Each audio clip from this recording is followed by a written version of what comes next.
बहुत स्वागत है आपका। मैं हूं अरविंद त्रिवेदी। चुनावी माहौल में एसकेआई की टीम मैदान पर है। सूरत हाल क्या है, किस तरह से चुनाव किस और मुड़ रहा है, ये जांचने के लिए जानने के लिए जनता के बीच है।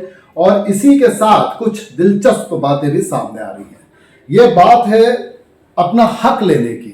शासन की जो योजनाएं हैं, दावा तो बहुत किया जाता है कि सहज सरल रूप से वो पहुंच जाती है लोगों के दरवाजे, लेकिन एक है जो विभागों के दरवाजे लगातार खटखटाता रहा, परेशान होता रहा, नहीं मिल रहा था तो उसका हक।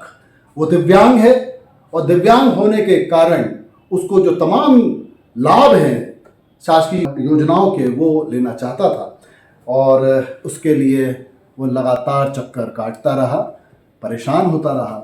लेकिन दिलीप मिश्रा जो हमारे एसकेआई के एडिटर इन चीफ है, वो मैदान पर गए चुनावी माहौल जानने के लिए।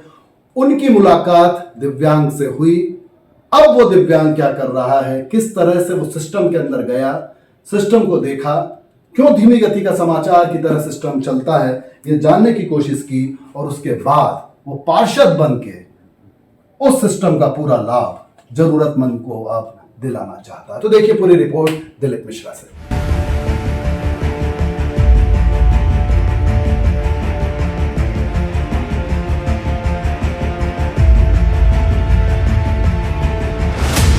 नमस्कार, बहुत स्वागत है आपका। मैं हूं दिलीप मिश्रा और आप देख रहे हैं एसकेआई मीडिया।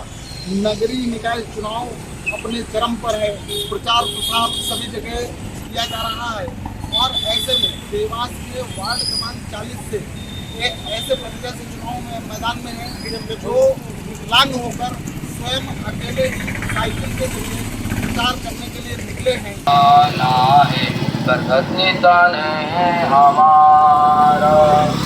नंबर का बटन दबाना। इनकी क्या विचारधारा है और क्यों चुनाव लड़ने जा रहे हैं, यहाँ मौजूद है, हम उनसे बात करेंगे। आप क्या नाम है आपका? दिलीप चौहान मेरा नाम। आप कहाँ से चुनाव लड़ रहे हैं? वार्ड क्रमांक 40। अच्छा, क्यों चुनाव लड़ना चाहते हैं? चुनाव इसलिए लड़ना चाहते हैं सर कि माता बहनें जो बच्चों के एडमिशन के लिए इधर उधर भटकते रहते हैं और जो पार्षद उन्होंने 45 वार्ड के पार्षद की बात करता हूँ, ना मार्गदर्शन देते हैं और ना ही एडमिशन करवाते हैं। और दूसरी बात, जो बुजुर्ग महिला है जो कि जिन्हें पेंशन मिलती है, उनकी पेंशन में से नाम कट जाते हैं, तो माता बहनें वो जो बुजुर्ग लोग हैं जो सड़क पर भटकते रहते हैं, उन्हें भी मार्गदर्शन नहीं मिलता है। तो कम से कम आप अगर पार्षद बने हो तो छोटे छोटे कर्तव्य तो निभाओ कम से कम, ये हमारा संकल्प है। और उसके बाद स्वास्थ्य फ्री होना चाहिए, शिक्षा फ्री होनी चाहिए, ये सारे संकल्प है हमारे। इस तरह की समस्याओं से आपको भी कभी परेशान होना पड़ा जिस वजह से आपने चुनाव लड़ने का फैसला किया? जी सर, ध्यान में आता है कि मेरे बच्चों के एडमिशन करवाना था मुझे, तो मैंने काफ़ी नेताओं के हाथ पैर जोड़े, बाकी किसी ने मुझे मार्गदर्शन भी नहीं दिया। बाकी समाज में कुछ प्रतिष्ठित व्यक्ति अच्छे हैं जिन्होंने मुझे मार्गदर्शन दिया और उससे मेरा कार्य सिद्ध हुआ। तो आप जब चुनाव लड़ने के लिए मैदान में उतरे हैं और आप जब लोगों के बीच जा रहे हैं, तो लोगों से आपको किस तरह का रिस्पांस मिल रहा है? जनता जनार्दन का अच्छा तन मन से मुझे सहयोग मिल रहा है। प्रत्यक्ष अप्रत्यक्ष रूप से वो कहते हैं कि आपकी हिम्मत की हम दाद देते हैं।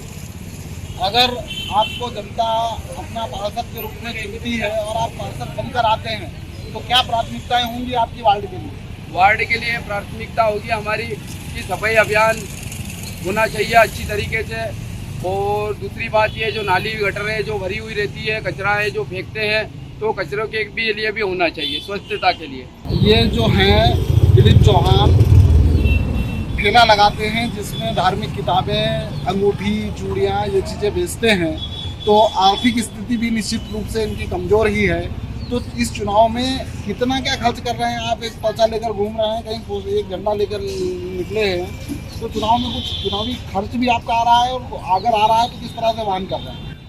चुनावी खर्चा जो आ रहा है कि क्या विगत 2 वर्ष से तो कोरोना काल में अच्छे के बैंक खाली हो चुके हैं, ठीक है। बाकी कुछ मेरे पास फंड रखा हुआ था और कुछ बच्चों का फंड निकाल के मैंने ये चुनाव में प्रतिक्रिया की है। तो ये थे हमारे साथ वार्ड क्रमांक 40 से सर्व समाज पार्टी से ये चुनाव लड़ रहे हैं। दिलीप चौहान नाम है इनका, और इनका कहना है कि ये काफ़ी परेशान हुए। इन्होंने दिव्यांग हैं और तमाम सारी समस्याओं को देखा इन्होंने, इसलिए इन्होंने चुनावी मैदान में उतरने का फैसला किया है। और अब चुनाव को 5 दिन शेष है। SKI मीडिया, दिलीप मिश्रा, धन्यवाद।